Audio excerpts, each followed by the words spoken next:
Eric, this question goes to you first. When a citizen calls for assistance or reports a crime, what do you and your staff do? Yeah, that hung me up too. Yeah, sorry about that. How will you ensure that your expectations are met? There's an adage in law enforcement. It's simple and it rhymes, so we can remember it. It's called no call too small. When someone calls to report what they believe to be a crime, that report is what matters most to them. We cannot allow ourselves as law enforcement to make them feel as if they aren't important.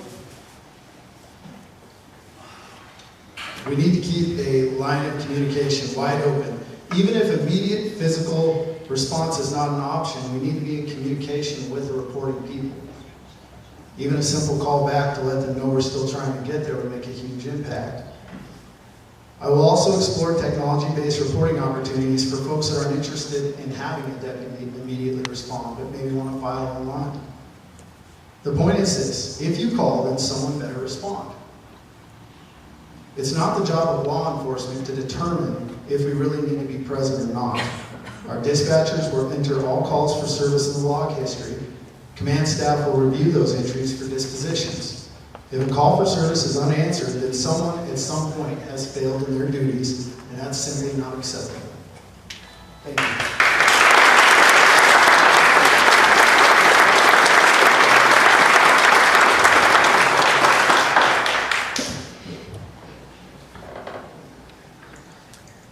As sheriff for the last 12 years, our position has always been that every call gets responded to, every call gets answered.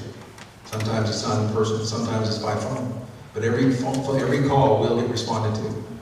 Now, is it perfect? No. Sometimes, unfortunately, calls go unanswered. But that is not the effort or the intent. The intent is that every call. And how we assure that is by making sure that the sergeants are held accountable for what they do in their supervision of the deputies on the road. We have good sergeants in our department, good command staff, and we try to assure that the calls that don't get answered, that there is a reason or a purpose behind what happened, and we find out what happened about that call to make sure that we know what the gaps were, what happened. Every call deserves someone to respond so that we get a crime reported or that we get a solution. Sometimes, in many cases, it's just someone wanting to be heard. And that is something that we in law enforcement need to be sensitive to. When I train my deputies and the officers, what I always tell them is, when you respond, treat them like you would your father, like you would your mother. How would you want an officer to respond to them and treat them as you handle that call? Because we have to have empathy with the individuals, and we have to understand that although that call may be small in scale to other things that we in law enforcement happen to that individual, that's the most important thing. Thank you.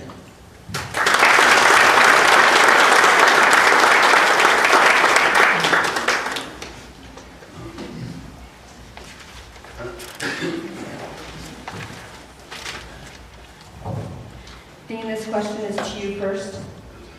As a sheriff, you are responsible for the daily operations of the county jail. Please explain your past experience in managing or supervising a jail and what you will do to ensure that the state regulations under Title 15 are met. As sheriff, you're responsible for the 100 or so souls inside your jail. They don't have a choice of where they are, but it's your duty and responsibility to take care of them. To take care of their medical needs, to take care of their food, to take care of their safety. And that responsibility can lend you into a lot of trouble. Not only can you be sued for things that go on in that jail, but the county can be held responsible, and it can cost if you do things inappropriately. As sheriff, we try to make sure that not only do we take care of the issues inside of the jail, but we take care of the programs that maybe help to prevent those individuals from coming back. We have education programs, we have drug and alcohol programs, we have religious programming, and we have also family reunification programming to try to teach these individuals how to be better parents and family. But we also make sure that those that are in there don't get out. That's an important fact.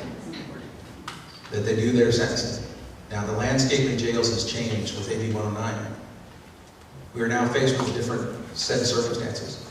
Longer and longer incarcerations. The longest that we've seen so far was a commitment of 6.5 years. Other states, other jails have seen commitments of 47 years. That is not supposed to be, we are not designed as a jail for high and long capacity. So that the responsibilities, the duties, the liabilities, and the challenges of running a jail have significantly changed. And as sheriff, I know I'm best prepared to handle those challenges going forward. I am currently, and I did last year, write a $10 million grant.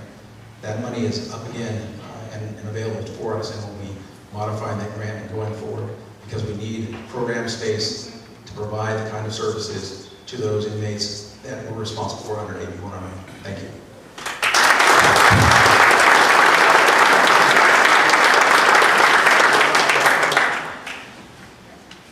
It's no secret I have not managed Delmar County Jail. I do, however, have experience working in Delmar County Jail. And I also worked in the Delmar County Juvenile Hall. I recently visited our jail. I dropped off somebody, a new visitor, new client one day, and I saw my mother-in-law's ID on the front counter. She provides ministry there. She was not a client. She shows up and provides ministry, and I didn't want to be the son-in-law that didn't say hi to his mother-in-law, so I went back into the program room and I said hi. And I noticed a few things. I noticed that where there used to be a library, there isn't a library. I began to reflect about how inmates, which are people in our community, are staying there longer than ever. And I started to look into programs, what are available and what's not available and what's active and not active. The jail needs a library. It needs more programs to give inmates incentive and opportunity to get their lives under control. We need to revisit the idea of inmate work crews to not only beautify the community, but again to offer incentive and develop trade skills for inmates transitioning back into our community. Operating in compliance with Title 15 is not an option, it's a requirement. I will acclimate myself to those standards, and with the assistance of my command staff, I'll be accountable for our performance. Thank you.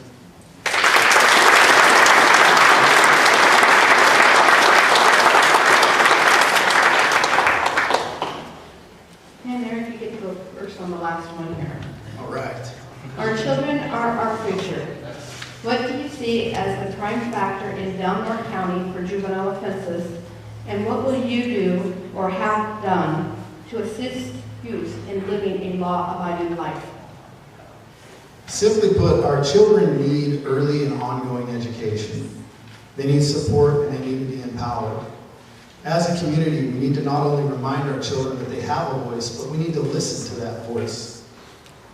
Like I mentioned earlier, I was born here and I grew up here. Kids around here are bored sometimes. And they often get into trouble when they're left to their own devices to combat that boredom. 11 years ago, I developed a youth leadership program in this community. It happens every year. It's called the Redwood Coast Explorer Leadership Academy. This is probably the singular personal achievement that I am most proud of in my law enforcement career. I know it saves lives because I've seen it firsthand. The trick is to give kids something positive to do with their time that they actually like to do in their spare time. The trick is to guide them into programs that morally we as adults sign off on, but kids are actually interested in doing. We need to support our youth.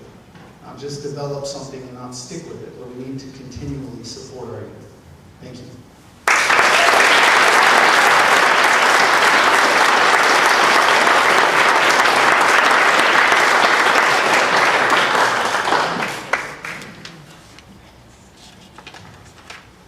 So many of the challenges that we have with our children, unfortunately, are centered around education, because education is key with our kids. We have to have a good, solid educational system in Delmar County. Because so many of those that are in our jails and in juvenile hall suffer because they have a poor education. They do not have the skills or the ability to be able to be successful in our community or in their lives. To that challenge, what we have done is again, putting programs, educational programs in our jails to hopefully rehabilitate those. Through our probation and others, is trying to educate those that have fallen behind. Taking responsibility for our own families. I have 3 beautiful kids, making sure that they have the quality of education and the challenges and the upbringing so that they do not fall victim to the problems that can plague so many. But even coming from a good family doesn't make everything happen. Sometimes they fall victim to drugs. We have drug counseling programs that our officers go out to the schools and try to educate the kids on the dangers of drugs. And we also have an active program that I put into place that looks towards those that are the smallest in our community. The children that don't have a voice, but live in drug-endangered lives because their family, the parents have chosen to engage in drug activity. And it robs them of their opportunity and of their life. And so our Drug Endangered Children program helps to save those lives so that they may have an opportunity and a better chance for the future. Thank you.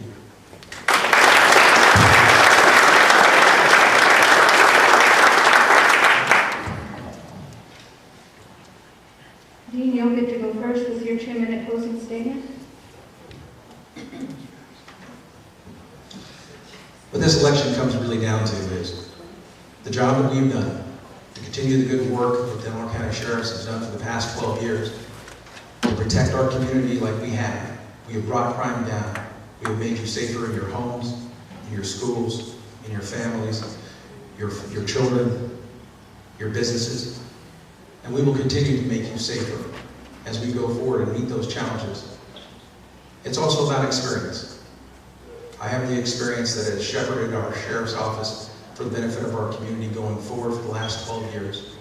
And that skill, especially going through the very difficult times, has given me the ability to lead us forward for the next 4 more years so that we are progressive, that we do what is necessary for our community in making sure that Delaware County's Sheriff's Office is the finest law enforcement agency in our community and serves you best. Thank you.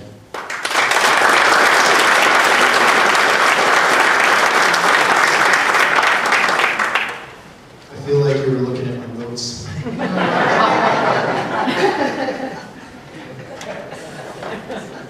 Look, I have not been through this before. This has been quite an experience for me. I'm nervous. I think you all know that. As I settle in, I try to do better. This has been an adventure for me so far. I've learned a lot. I've learned a lot about diplomacy.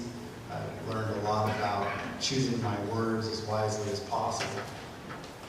Really, when you peel away the layers to this election, for sheriff of Delaware County, now that it's myself and our sheriff, it comes down to experience versus change. If you are satisfied with the sheriff's office performance over the past 12 years, then you vote for Dean. He, if anything, is consistent, and the next 4 years will be similar. If you're not, you vote for me.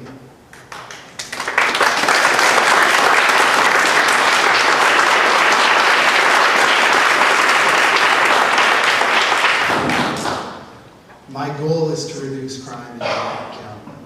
I have a straightforward approach. That's how I operate. That's how I've always operated.